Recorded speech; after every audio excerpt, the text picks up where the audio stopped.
स्वदेशी तकनीक से लैस हथियार नए भारत की नई ताकत है।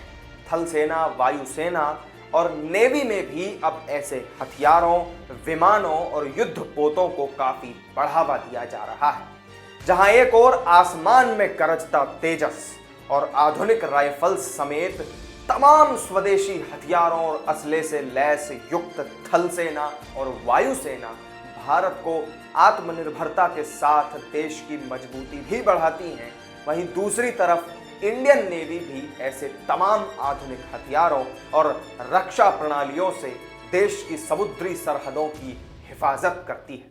नमस्कार, मैं हूं प्रशांत भारद्वाज और बहुत बहुत स्वागत है आप सभी का न्यूज रूम पोस्ट पर। भारत का दम में आज हम बात करेंगे नौसेना में आईएनएस विक्रांत के पुनर्जन्म, देश के पहले स्वदेशी एयरक्राफ्ट कैरियर।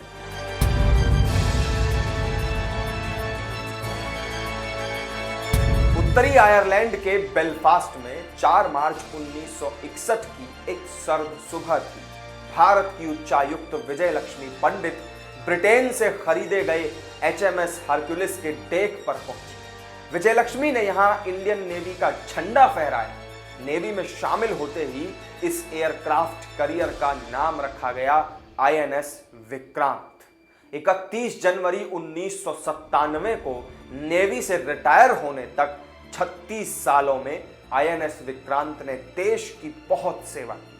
1971 की जंग में आईएनएस विक्रांत ने अपने सी हॉक लड़ाकू विमानों से बांग्लादेश के चिटगांव, कॉक्स बाजार और खुलना में दुश्मन के ठिकानों को नेस्तनाबूद कर दिया था।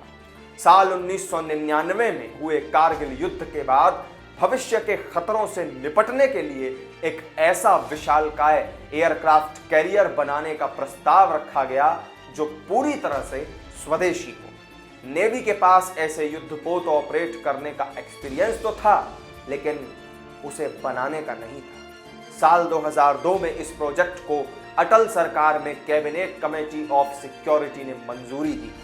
कोचीन शिपयार्ड लिमिटेड में इसका कंस्ट्रक्शन शुरू किया गया। शुरुआत में यह 60-40 के रेशियो में बनना था, यानी कि 60% भारतीय सामान और 40% विदेशी। 2005 तक सब कुछ ट्रैक पर था।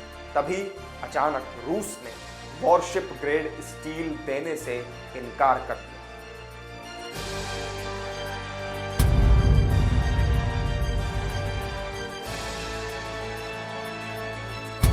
असल में एयरक्राफ्ट कैरियर बनाने के लिए एक खास तरह के स्टील की जरूरत होती है, जिसे वॉरशिप ग्रेड स्टील कहते हैं। इसके लिए भारत रूस पर निर्भर था।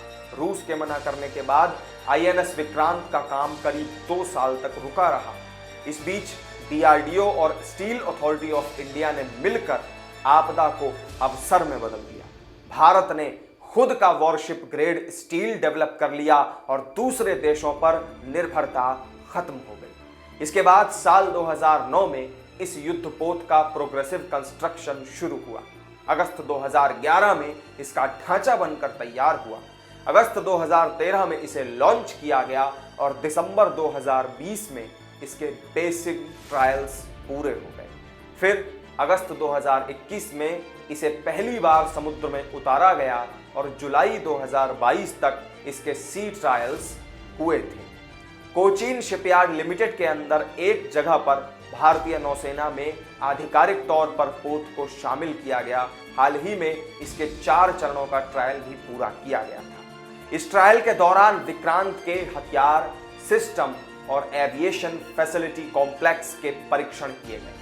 भारतीय नौसेना ने इन ट्रायल की तस्वीरें भी जारी की, जिसमें पहली बार मिग-29 के फाइटर जेट, एएलएच और कामोव हेलीकॉप्टर विक्रांत के डेक पर खड़े दिखाई दिए थे। इस एयरक्राफ्ट को 20,000 करोड़ रुपए की लागत से बनाया गया है। इसका निर्माण साल 2009 में शुरू हुआ। विक्रांत का फ्लाइट डेक 2 फुटबॉल मैदान के बराबर है। विक्रांत के आने से भारत भी उन चुनिंदा देशों में शामिल हो गया है जिनके पास खुद एयरक्राफ्ट डिजाइन करने और उसका निर्माण करने की क्षमता है। इस पोत को भारतीय नौसेना के in house directorate of naval design ने डिजाइन किया है। इसका निर्माण कोचीन शिपयार्ड लिमिटेड ने किया। इस पोत का नाम भारत के पहले एयरक्राफ्ट कैरियर आईएनएस विक्रांत के नाम पर रखा गया है। आईएनएस विक्रांत तो अब रिटायर हो चुका है, जिसके साथ ही भारत के पास अभी सिर्फ एक एयरक्राफ्ट कैरियर जहाज आईएनएस विक्रमादित्य बचा हुआ है।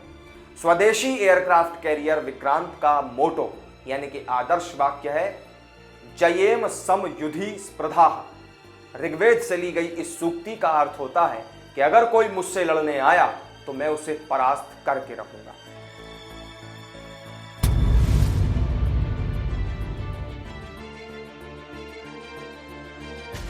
बात अगर इस स्वदेशी एयरक्राफ्ट कैरियर की खासियतों की करें तो करीब 40,000 टन वजनी इस एयरक्राफ्ट पर एक साथ 30 फाइटर जेट्स तैनात हो सकते हैं।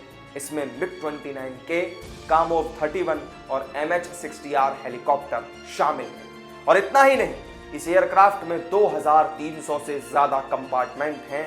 एक साथ 1700 लोग इसमें आ सकते हैं। महिलाओं के लिए यहाँ विशेष केबिन तैयार किए गए हैं। इसकी टॉप स्पीड 23 नॉट्स है। ये एक बार में 7,500 समुद्री मील की दूरी तय कर सकता है। आईएसी विक्रांत की लंबाई 262 मीटर है, वहीं इसकी चौड़ाई 65 मीटर और ऊंचाई 59 मीटर। आईएसी के 8 बिजली जनरेटर कोच्चि शहर को रोशन करने के लिए काफी हैं और युद्धपोत में सभी सुविधाओं के साथ एक अत्याधुनिक अस्पताल परिसर भी बनाया गया है। ये एयरक्राफ्ट दुश्मन के हर हमले का जवाब देने की ताकत रखता है। दरअसल किसी भी विमान वाहक युद्धपोत की असल ताकत होती है उस पर तैनात किए जाने वाले लड़ाकू विमान और हेलीकॉप्टर्स।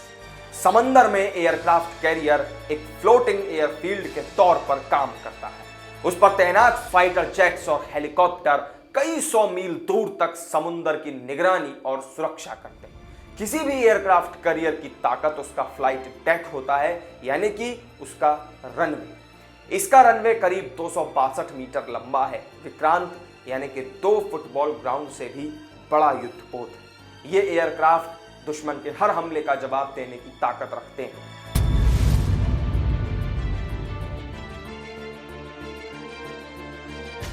अब सवाल आता है कि आईएसी विक्रांत पर तैनात करने वाले कौन कौन से लड़ाकू विमान।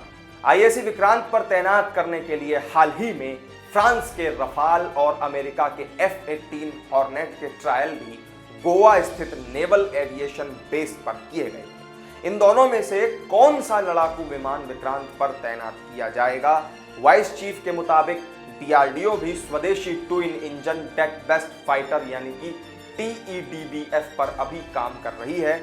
जब तक TEDBF बनकर तैयार नहीं हो जाता तब तक रफाल या फिर F-18 में से कोई भी एक इस पर तैनात किया जाए।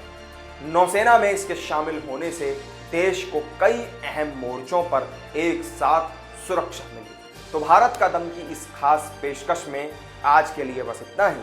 आईएसी विक्रांत के नेवी में शामिल होने से देश की ताकत कितनी बढ़ेगी ये आप हमें कमेंट करके जरूर बताएं। वीडियो अगर अच्छी लगी हो तो लाइक और शेयर कर दें। साथ ही चैनल को अगर आपने अभी तक सब्सक्राइब नहीं किया है तो सब्सक्राइब जरूर करें। फिर मिलेंगे आपसे भारत का दम के एक नए एपिसोड में। तब तक के लिए मुझे दीजिए इजाजत। नमस्कार।